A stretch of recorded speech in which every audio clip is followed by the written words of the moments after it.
Hello student, स्वागत है आपका हमारे चैनल में।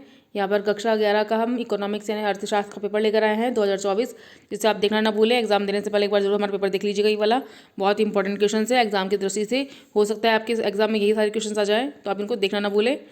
आगे बढ़ते हैं। हम यहाँ पर सभी प्रश्न जो है वो करना अनिवार्य है, आप सबको पता है। एग्जाम में सारे प्रश्न आपको करने हैं। तो यहाँ पर खंड ए पार्ट ए है, जिसमें पहला जो प्रश्न है वह है एडम स्मिथ द्वारा लिखित पुस्तक का नाम बताइए।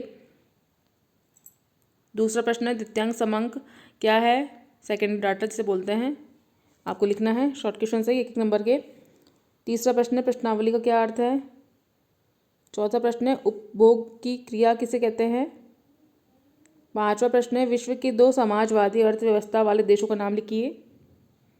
ये हमारा यूट्यूब चैनल बिगर जो एजुकेशन, और ये हमारे नंबर हैं, व्हाट्सअप नंबर, जो आप हमारे ग्रुप से जुड़ सकते हैं और अपने जो भी डाउट्स हो वो क्लियर कर सकते हैं। इससे अपने बहुत से स्टूडेंट्स यहाँ पर जुड़े हुए हैं, तो आप भी इसको आप भी हमारे व्हाट्सअप हमारे ग्रुप से ज्वाइन हो सकते हैं यहाँ पर। तो ये नंबर है। आगे बढ़ते हैं हम। विश्व की 2 समाजवादी अर्थव्यवस्था वाले देशों के नाम बताइए। छठा प्रश्न है मार्शल तथा रॉबिन की परिभाषा में कोई 2 समानताएं बताइए। सातवां प्रश्न है आर्थिक प्रणाली की विभिन्न स्वरूपों को लिखिए।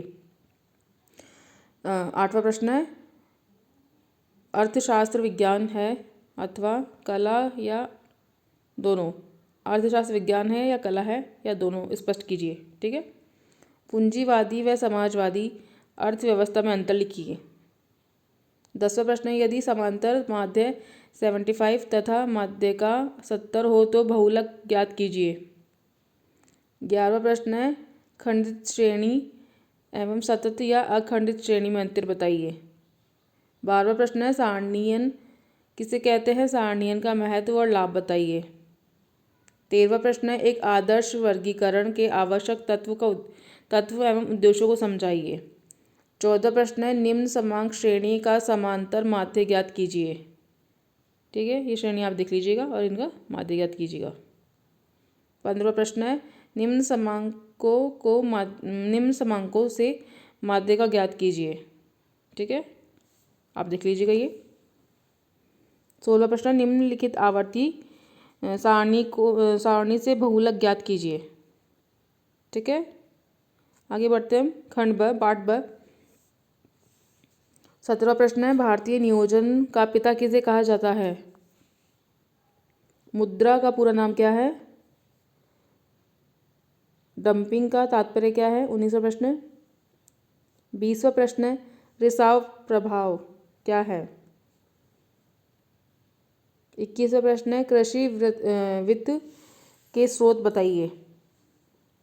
22वां प्रश्न है क्योटो प्रोटोकॉल क्या है। 23वां प्रश्न है भारतीय कृषि पर हरित क्रांति का क्या प्रभाव रहा। मेक इन इंडिया को समझाइए। 24वां प्रश्न है। 25वां है निर्धनता उन्मूलन के प्रमुख कार्यक्रम कोई 6 समझाइए। बेरोजगारी की समस्या के समाधान के 3 सुझाव दीजिए। 3 सुझाव देना है आपको इसमें। 26वां प्रश्न था ये। 27वां प्रश्न है पर्यावरण प्रदूषण को नियंत्रित करने के सुझाव दीजिए। 28वां प्रश्न है स्वतंत्रता के समय भारतीय अर्थव्यवस्था की प्रमुख विशेषताएं को समझाइए। 3 नंबर का प्रश्न है ये जो मैं बता रही हूँ आपको। आगे बढ़ते हैं। 28वां प्रश्न। 28वां प्रश्न लॉन्ग क्वेश्चन है ये। 6 नंबर का प्रश्न है स्वतंत्रता के समय भारतीय अर्थव्यवस्था की मुख्य विशेषताएं बताइए। ये लॉन्ग क्वेश्चन है। 29वां प्रश्न है स्वदेशी की अवधारणा से क्या तात्पर्य है। निर्यात संवर्धन के लिए सुझाव दीजिए। 6 नंबर के क्वेश्चन है ये लॉन्ग क्वेश्चन, इसलिए इनको देख लीजिएगा। अपनी तैयारी बिल्कुल डट के तैयारी करती रहिएगा। अपने दोस्तों के साथ भी शेयर कीजिएगा, पढ़िए और उन्हें पढ़ाइए। फाइनल एग्जाम है सब बच्चों को। All the best. Thank you.